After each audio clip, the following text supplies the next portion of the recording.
Good morning. This is Bob Passy again for Democracy Rising America. Today I want to talk a little bit about leadership and, and the kind of leadership that we have, especially recently. We need to remember that our leaders speak for us and take us in directions that we are being held responsible for. Everything they do, remember that every part of government, everything that is done in government is in our name and on our dime. In other words, we pay for everything from the paper clips and the congressional aides to the people that all work on the committees to the buildings to everything. We pay for it with our taxes. There's not anything particularly wrong with that. Our government should be paid for us by us. But when they're doing things that we so desperately disagree with, then we need to remember that we're paying for it. And when they're taking us places that we don't agree with at all, remember they're speaking for us. So we have to make a distinction between what our leaders are doing and what we are doing. Now the rest of the world doesn't see that, but we know that. What's interesting is, maybe I want to call this episode Doubling Down. Often, recently especially, we seem, the American leadership's way of dealing with problems is to double down. For instance, if we're having trouble with gun violence, then you double down by making sure people have more guns. If we have global warming, you double down by increasing coal and oil and gas exploration.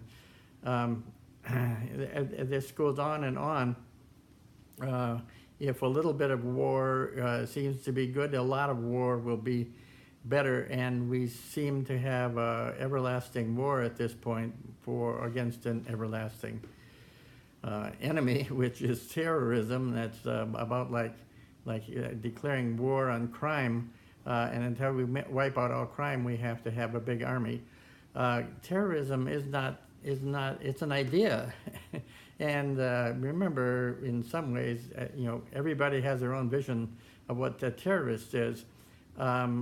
We were terrorists from the point of view of the British when we revolted against them.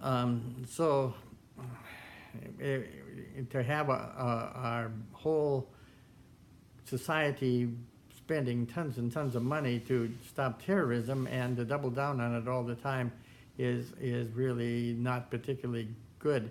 The other thing that's true is the same thing is true of this idea that if we give more money to the richest people, that somehow they're going to create jobs and we'll all be better off.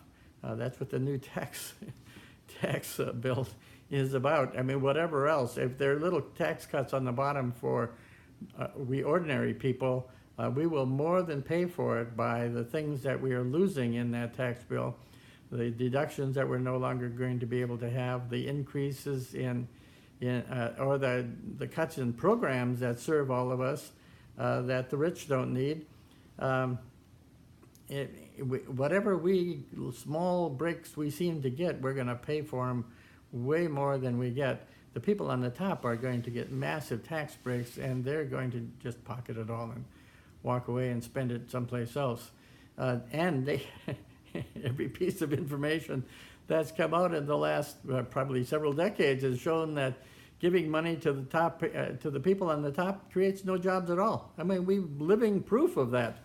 But somehow we're going to double down and we're going to give them even more jobs. It's just like if the private health insurance makes the health care way more expensive than any place else in the civilized world, we simply want to say, well, we need more private health insurance then, or we need to pay more for it. So we have leaders who are, instead of solving problems, they're just saying, well, if a little bit didn't work, then a lot should help.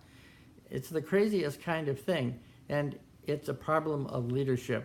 And we have to remember that they're leading and they're speaking for us in the world, And we should take notice of that. That's all for today. Thanks a lot. Bye now.